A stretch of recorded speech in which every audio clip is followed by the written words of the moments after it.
Hey there. Wow, this is loud. Can you all hear me okay? Even like all the way back. It's a huge room here.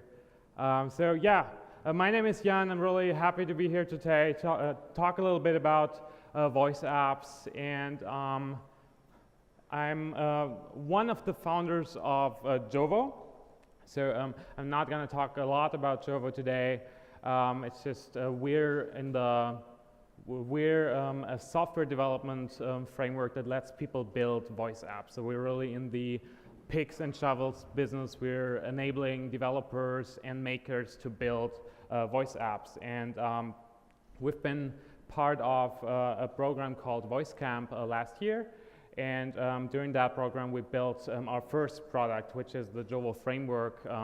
While we were in that program, we realized how tedious it can sometimes be to maintain two code bases to build for two different platforms and two different cloud environments and so on.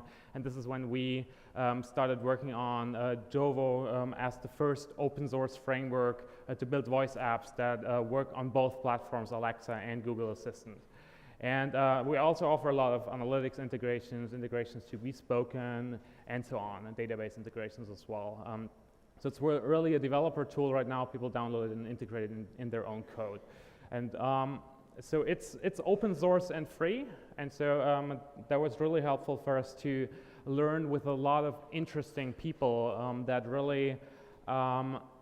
really use our framework, extend our framework, and are in close contact with us. And I want to share some information about this as well. And we're always, if you have a GitHub account, we're always desperately looking for stars. We want to cross that 500 star mark soon. So if you like this talk, let us give us a star.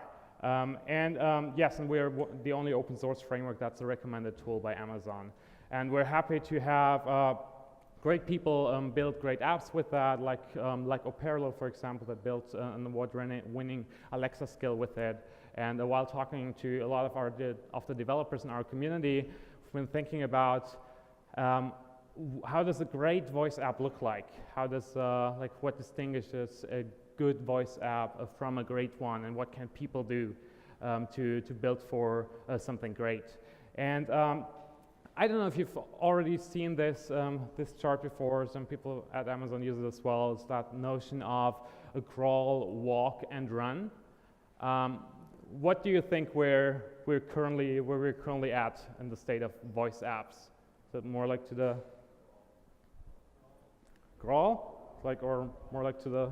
Okay. So I think so as well, and I feel like a lot of people believe that, maybe even a little more like on the crawl side.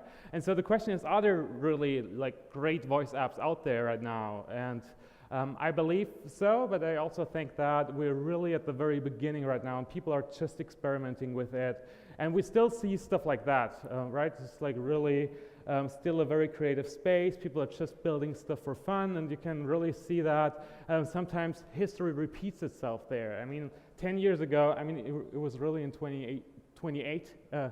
It was in 2008 when the iPhone Fart app was one of the first huge successes and grossed $10,000 a day. And I feel like there is a lot happening there, and at the beginning of iPhone development, Android mobile app development, a lot of things were developed on the go. We now have a lot of conventions like the pull to refresh, for example.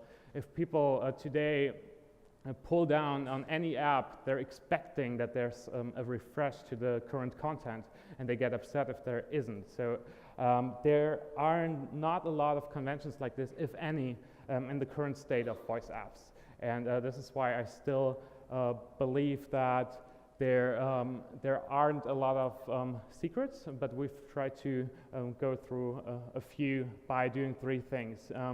So what we've done, and what I want to share with you a little bit, is we tried to learn from existing successes. So we analyzed the top 100 Alexa skills, ordered them by a number of reviews and ratings, and then we asked some experts from our community or from the overall voice community, and then we also tried to learn from the past by looking at the mobile app space, by interviewing experts from that space as well.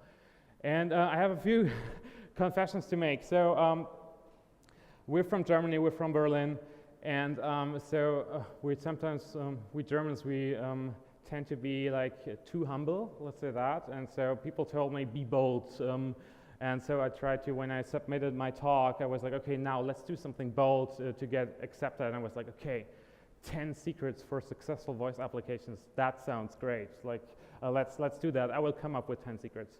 And then I analyzed a lot of things, and I realized there are not a lot of secrets, there are not any shortcuts at all. I analyzed the 100 Alexa skills, and really there were, maybe from those 100, 5 were built by brands or agencies, and all the others are from independent developers. We really learned that people need to be obsessed about making their app a success and really iterating over it, testing it with users, and just building it once and then like trying to let people use it and that's it. Those apps are usually not a success. So that was our first learning, that there aren't real secrets, but anyways, I will have at least a few things to share with you. And then there's another confession. I realized that we only have like 45 minutes of talking time, and so this is why I thought, okay, let's just talk about five things. I just wanted to share with you 5 things and then go into more detail about those instead of just trying to talk about 10. And so, yeah, we're now at 5 secrets of building advanced voice applications, and let's take a look. So we analyzed the top 100 Alexa skills.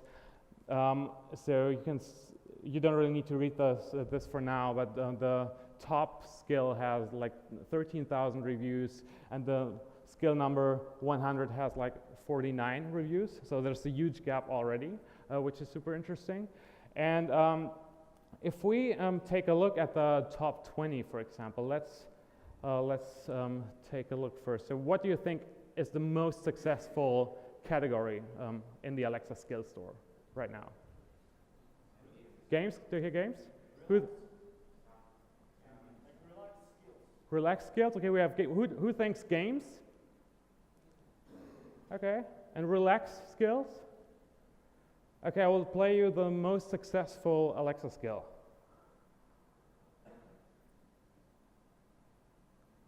That didn't work.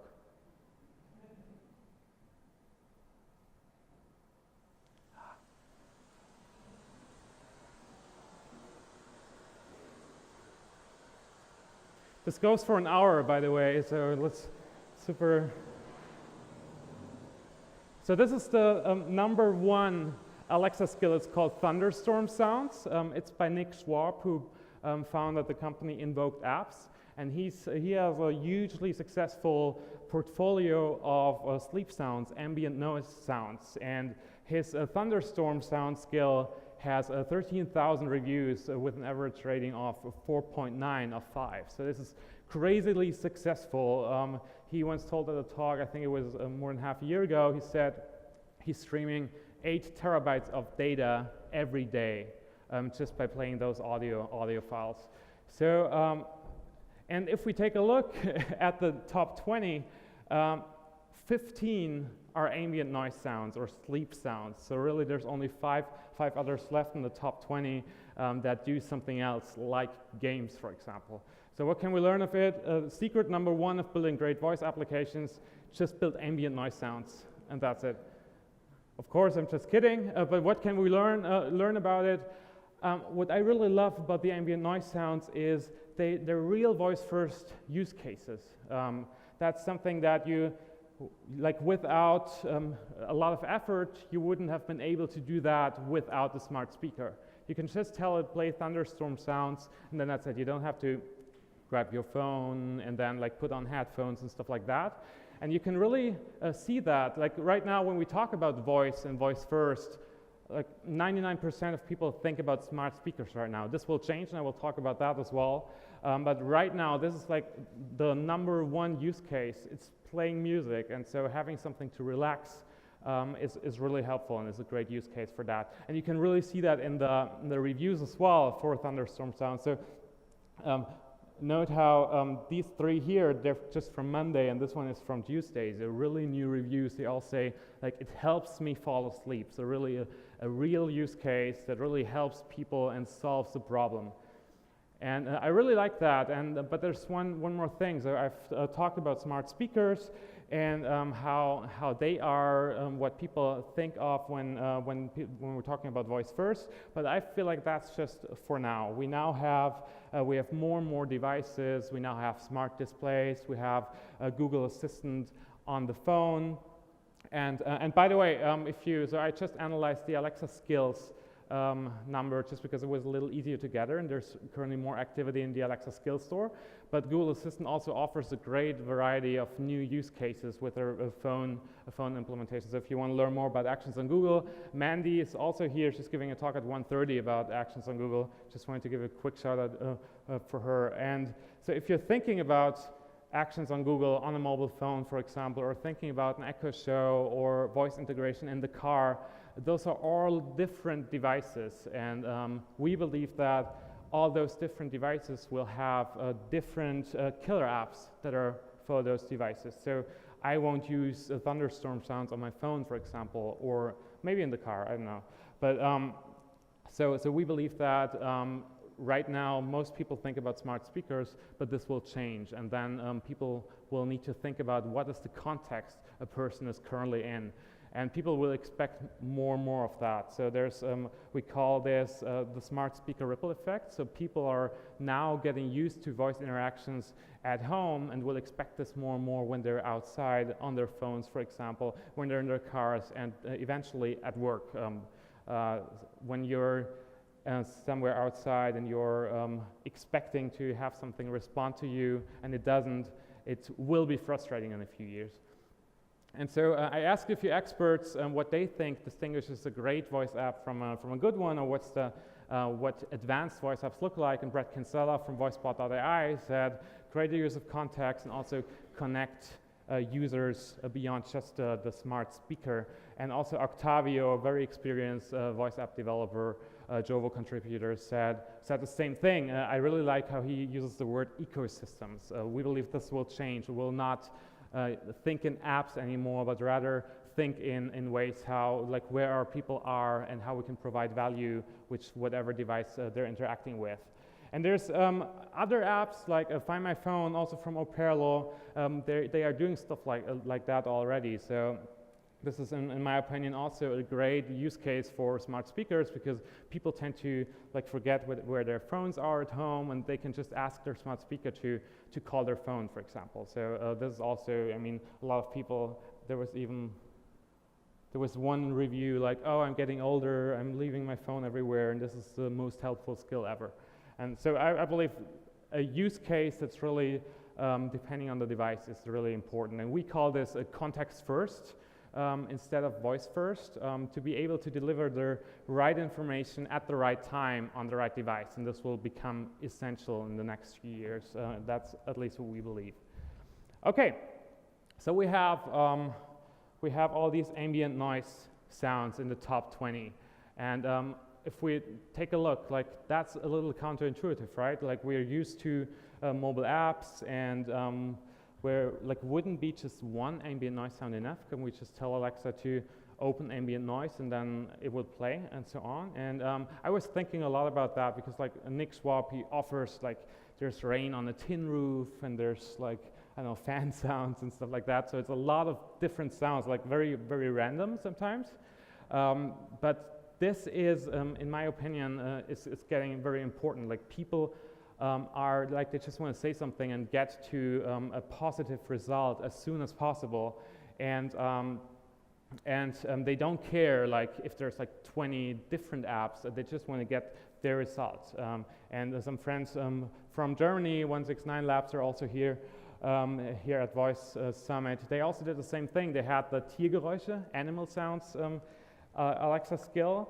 And then they decided to split it up into all those different animal sounds. So they now have what does the fox say, what does the bird say, and so on. And they have gotten wildly successful with this. In every Alexa newsletter in Germany, there's one invocation how does the fox say in it, because it's just easier than opening an app. And this is counterintuitive compared to mobile apps, where you're used to not single-purpose apps, but something we call in Germany the eierlegende Wollmilchsau. I don't know how to explain it. It's the egg-laying, wool, milk pig. I don't know, it doesn't really make sense in English, I believe, but it's like having one thing that can do everything, and a lot of people at the beginning tried that for voice, but then realized that single-purpose voice apps make more sense. And so I believe building a portfolio of use cases and not just thinking about like one app, but more thinking about intents and actions and trying to solve those use cases makes a lot of sense with voice. And so that's our secret number 2, is like think in portfolios, think in use cases and actions and intents instead of apps that can do like a variety of things. This might change, of course, in the future, but now that we have Alexa and Google Assistant that are more like the connectors and going to like giving the action away to the right app, this I believe makes sense right now to try to solve 4 use cases instead of just building one product or solution. Okay, so we've been at ambient noise sounds, and so let's take a look at the other ones. And so if we get rid of the ambient noise sounds, there's a lot of games, like the yellow ones are games, and then the blue ones are utility, and then bedtime story and story time. I didn't really know what category to put those in. And same here, like 15 of the top 20 are games. And then there's utility, for example, the Find My Phone skill. There's Big Sky, weather, voice app. And we were thinking about, okay, how, like, which are the most compelling apps that people use every day? And does anyone of you have a voice app, like not like a native function like Alexa, what's the weather, but really a voice app, an Alexa skill or a Google action that you use every day, really every single day? Anyone of you, like, besides the ambient noise sounds? Any one of you have one? Yeah. I use the MTA transport app or the transit app. The transit app? Ah, okay. Yeah, that's a good one. So the transit app, for example. So you use that every day. It becomes a habit because you just, like, before leaving the apartment or the house, you just ask, like, when's my next train leaving, for example. This makes a lot of sense. There's also a lot of people are playing with this, like how can we create a habit? How can we create daily usage? So, for example, there's one that I'm playing now. I hope it works this time.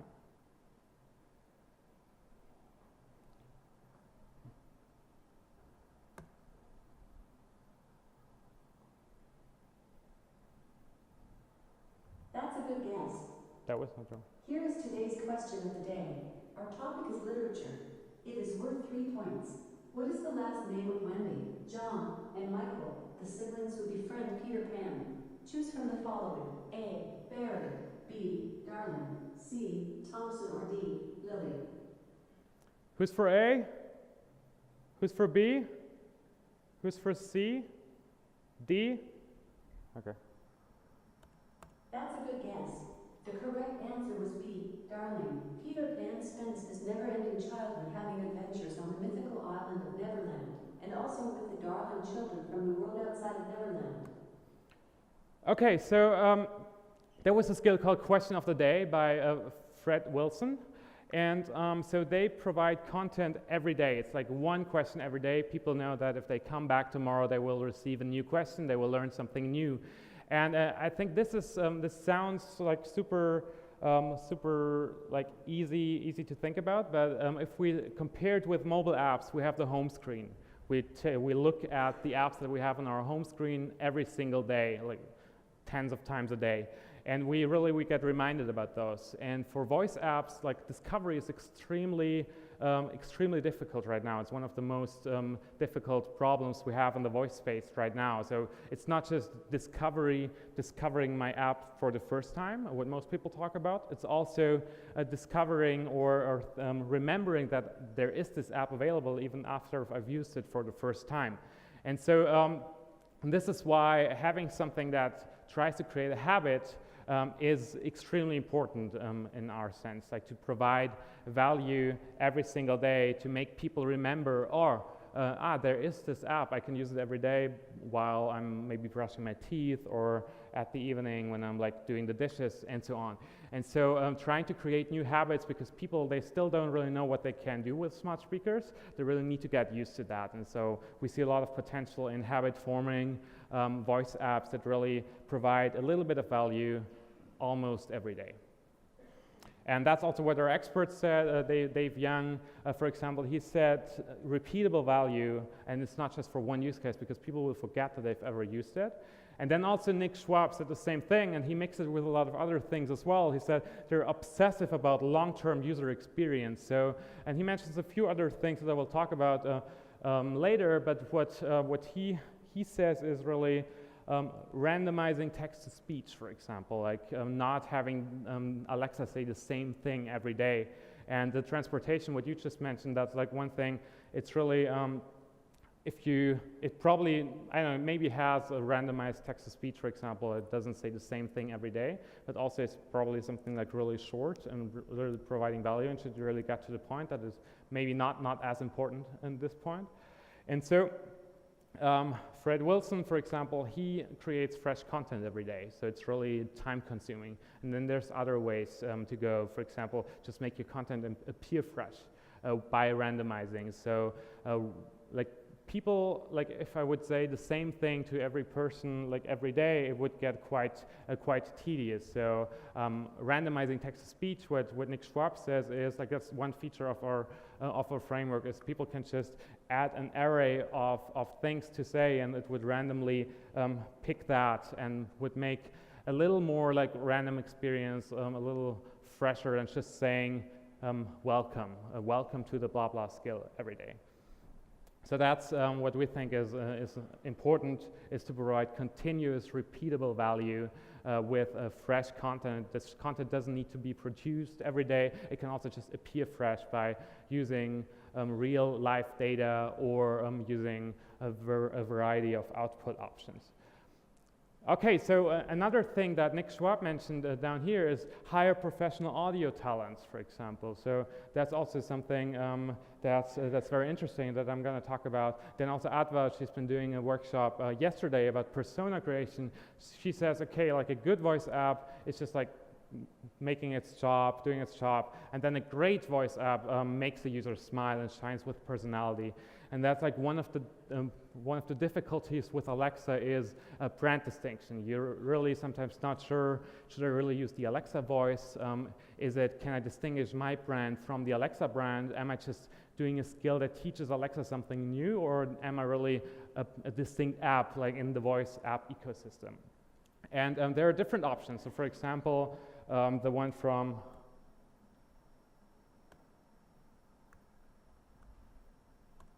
Today's question of the day. So that one, for example, just used Alexa text-to-speech, TTS.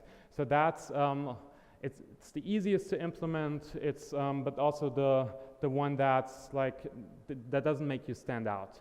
And then there's other options. For example, one of the skills by Nick Schwab, a Deal or No Deal, is you're playing Deal or No Deal from the TV show. And then here's one section of that. 1 cent. Yeah, got it. There are 15 cases left, and there's a 7% chance yours contains $1 million. The banker's offer is $107. Do you accept the banker's offer to walk away from your case? No. Okay, so this was really, I really liked that when I experienced it the first time. It's a really immersive experience. It really feels like Alexa is taking a phone call, and you have that tick noise and so on. So I really like the mix of using both Alexa and sound effects. So that makes it a little easier to distinguish your brand from just Alexa, but it's still Alexa talking. And then there's other options. Welcome to Yes, Sire. Sire, the king has appointed you to be a lord of these lands. I will come to you with a series of difficult choices. Answer my questions with a simple yes or no, and try to maintain balance in the kingdom. So there was a game called Yes, Sire by Volley. Also, I think it was in the top 20. And so what they used is they used a different text-to-speech. It's still text-to-speech, but they used Amazon Polly. There's other options like Google WaveNet, for example. So that I think it makes complete sense in that game because it's like it's a kingdom. It's that British accent. I think it's a Polly voice called Brian, and so that's a little bit more difficult to implement, but also makes your app stand out a little more by really making sure that people understand they're not talking to Alexa anymore. anymore. They're now talking to yes, sire. And then there's like the really high class ones. Hey, Koenigites, the war of oppression continues. Here's your daily 5-9 update with my thoughts and analysis. First, let's jump to the conclusion. Pattern recognition. They think they're in control of us, but we see the pattern. And for those that don't, you're fools. If you can't tell you're being manipulated, if you can't tell you're not making your own choices, they'll always be in control. Now, how did we get to this conclusion? Let's read today's headline. eCorp unveils a new eCoin wallet. How exciting! eCoin. Hello, friend. Your corporate overlords are pleased that like a good monkey, you distract yourself with meaningless apps until prompted to buy and consume. Before we waste any more of our time, tell us now. Do you wish to wake up from your artificial reality of consumerism? Yes or no? No. And just that quickly you threw your life away. Okay, so that was the Mr. Robot Alexa skill Daily 5.9 produced by Earplay. And so what you can see there, they really used voice actors. They really invested a lot of time and money into making sure that the audio quality is like crazily good and it's a really immersive experience. But also it costs like a lot of money to do that and to hire all the voice actors. And it's a full new breed of people that you need on your team that really understand how to create immersive audio experiences. So that does probably not make sense for many voice apps, like Question of the Day, for example. You really would have someone create new content every day. But for interactive stories, for example, that's a really, really good and captivating experience. And so for us here is add different degrees of personality with different degrees of audio. And so now we're off to secret number 5. And so what I found super interesting when I analyzed the numbers is that the top 50 of the Alexa skills are just from 12 different people. And so really there's a lot of people like Invoked Apps, for example, with 10 apps in the top 100, and the Volley, for example, with 9 games in the top 100 and so on. So I thought, okay, what are they doing right? Is it something like, are they just like crazily good, or are they using something else? And they really, all of those have really perfected doing stuff like cross-promotion. The whole portfolio approach that I talked about earlier in Secret 2 is one of the things. So they have a lot of different apps, and if you have one successful one, you can really use that to advertise your others, like subtle advertising. And so, for example, what Volley does, they really like they're building ways where people can interact with their games also outside the Alexa skills. So that was. Did you know you can now challenge your friends and family to a one-on-one song quiz battle using our new mobile song quiz app? Just grab your phone, go to songquizapp.com, click download, and go head-to-head with friends wherever they are. So they really understand it really well to use things like this. The domain here is just linksongquiz.com, and they really just tell people that to sign up, and that works really well to get the users' data and then subtly advertising their other skills and use that for cross promotion. So that's secret number 5. How am I doing with the time? Okay. So that's secret number 5, is really use that portfolio approach and don't leave it in Amazon's hands to advertise your skill. Just try to provide value, and then if people really enjoy what you're doing, don't do too much advertising, but try to use that to cross promote your apps. So here's a recap of the secrets. So we have context first. Again, think about the right use case for the right device, like ambient sounds for smart speakers. Then we have the portfolio approach, where it's compared to mobile apps, it's not just one app that does everything, but rather split into different apps or different voice apps based on use cases and intents and actions. And then we have providing continuous value with fresh content, like Question of the Day, adding personality with audio files or different text-to-speech services, and then we have cross-promote, so to use your existing successful apps to advertise your new ones and give them a head start. And there is a secret number 6. So there's one thing that I found quite funny while going through the reviews is that sometimes people just do what Alexa tells them. So Thanks for playing Yes Sire. If you've enjoyed Yes Sire, please go to reviewyeссire.com and leave us a 5-star review. Thank you. and people just do so. So Alexa told me to give a 5-star review. Okay, here it is. So that's a very not really a secret, but I thought that's funny. I don't know even if that is liked by Amazon, but it's done. Okay, that's it. So I hope you can take away a few of those lessons learned or key takeaways. And if you want to learn more about Jovo, the 3 of our core team are here at Voice Summit.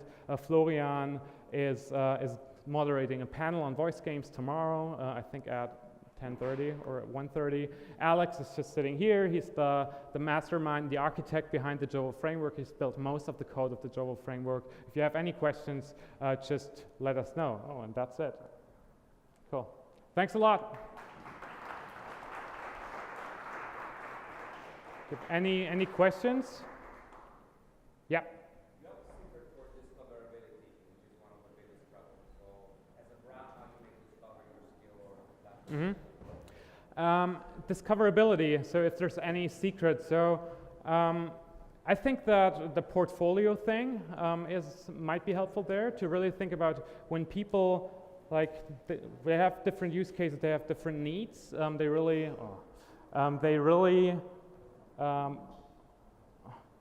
what would they say? What would the invocation name be? So for example, Oscar from Operlo, he has a successful skill called Inspire Me. So if you just say, Alexa, inspire me, this app is open. So it's a really almost native experience into the Alexa experience. So not using one app name and having people remember it, but thinking about, okay, what would people say when they have this need?